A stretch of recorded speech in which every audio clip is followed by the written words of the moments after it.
Okay, boys, here we go.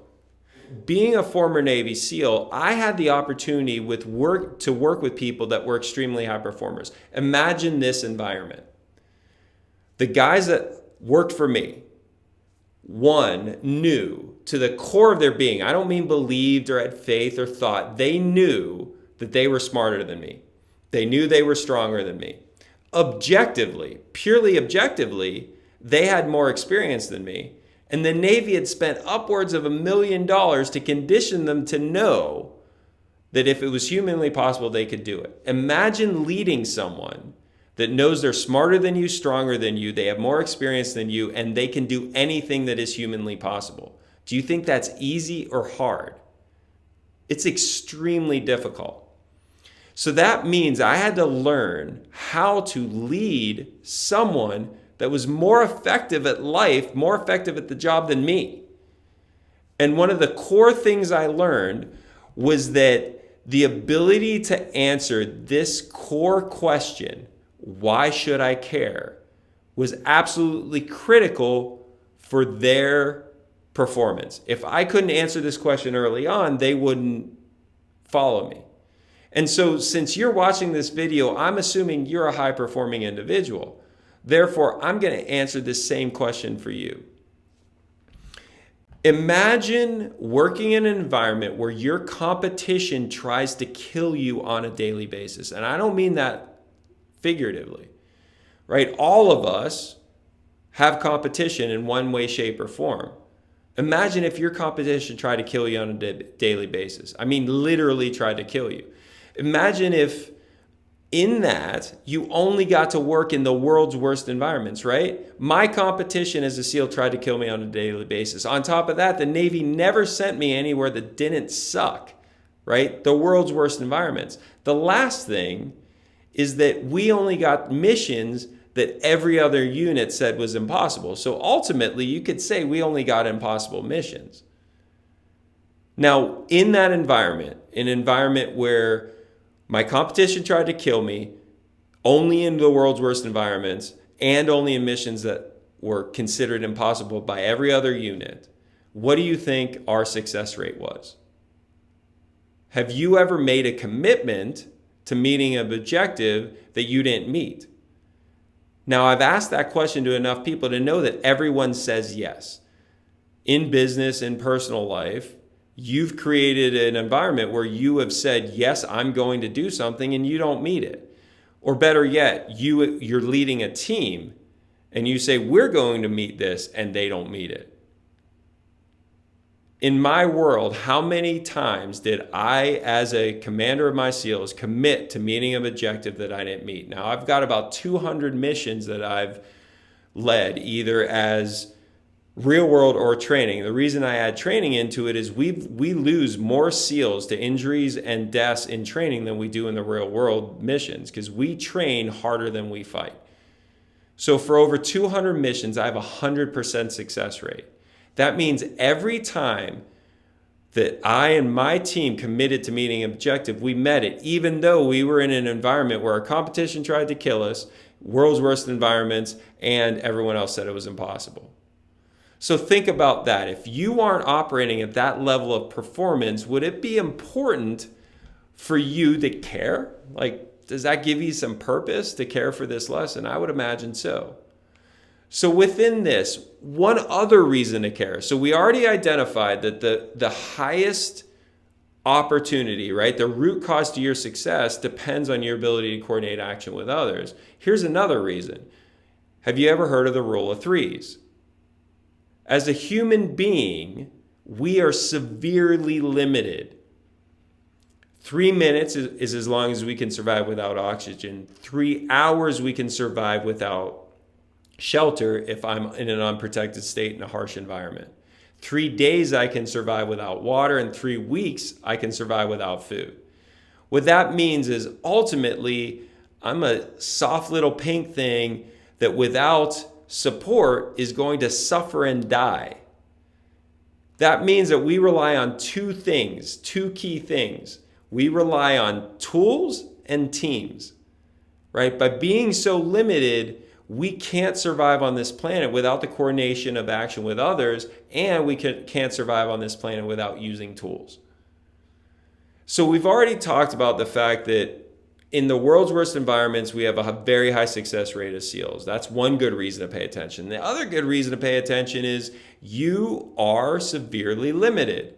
You are severely limited if you're by yourself, if you can't access and use tools, if you can't learn how to use them, and if you can't coordinate action with others, if you can't team.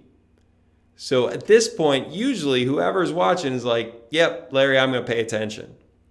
Good. So I want to expose the fundamental history, right? Like, why do we care about being on a team? How long have we been on this planet as Homo sapiens? Most people don't know.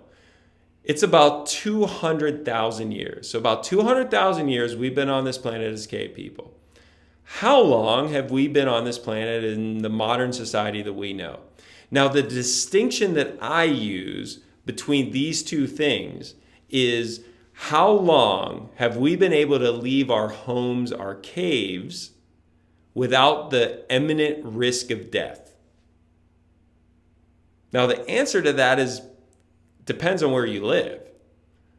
I've unfortunately had to be in environments where people still had to fear for their life every time they left their home. In the US here, we're talking 200 years? 200 years. We've lived in a modern society where we don't have to worry about losing our life when we leave our house. So do you think that we're more programmed to live life as a cave person or in our modern society? And the answer is as a cave person, right? As a cave person, we have to worry about our life and keeping it every single day, which means when we think of our behavior as individuals, it makes a hell of a lot more sense thinking of us as cave people as opposed to thinking of us as modern society where we've had all of these luxuries. Now, what kept us alive as a cave person? The core thing. Now, I've already asked you this question. What enables your success in your modern life? Teams, the ability to coordinate action of others. What enabled you to survive for almost 200,000 years? The tribe. If you weren't included in the tribe, you didn't get to survive. You would suffer and die. And so that ability to live 100% depended on your ability to be included in the tribe. What's another word for tribe? Team. So as cave people, our ability to be successful in life completely depended on our ability to coordinate action with others. Ultimately, our success in life in modern society depends on our ability to coordinate action with others. What do I mean? What's the distinction for team? When two or more individuals coordinate action to create a different future, you're on a team. Now, I don't want that to pass you by, right? Seems really simple. I can't tell you how many hours, how much work it's taken to be able to distill the fundamental principles of a team down to such an elegant distinction. So this is one you're going to want to write down.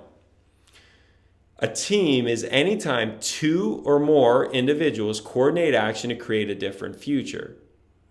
There's three parts to this that are important. One, a team has to be more than one, right? Two or more. Second part is coordination of action. You can't be on a team that isn't coordinating action. The third part is to create a different future. Now notice I said different future. I didn't say same, similar, the same vision, the same mission, the same purpose. None of that. I said a different future. Why this is so important is that when we look at our lives from the distinction of how many times do we have to coordinate action with another person or multiple people in order to create a different future, it's literally every aspect of our life. If you own a car and have to get gas, guess what? You're on a team every time you get gas. It might be a limited team, it doesn't have a name. And what's interesting about that is there's two people, right? It's you, and let's say you have to go in and actually give cash to the gas station attendant. It gets more complicated when we start talking about credit cards and credit and all that other stuff. So we're going to keep it simple. You go to the gas station, you want gas, you have dollar bills to give to the gas station attendant. For that time, there's two people that have to coordinate action to create a different future. And it's a different future. It's not the same future, right? The future you want is gas. The future the gas station attendant wants is your money for the gas. Now, when we look at our lives from that distinction, where in our life do we have to coordinate action with another human being or multiple human beings in order to create a different future? It's everywhere. That's why the ability to team is such a critical aspect to our success in life. The better we're able to team, the better we're able to coordinate action with others, the more we can do with our life. So make sure to like this video, subscribe so you can get notifications when we have new, because this is just the start of the information that we have. We're going to go much deeper in this stuff. And I can't wait for you to join us on this journey, and more importantly, to be part of our tribe so that ultimately all of us can be successful.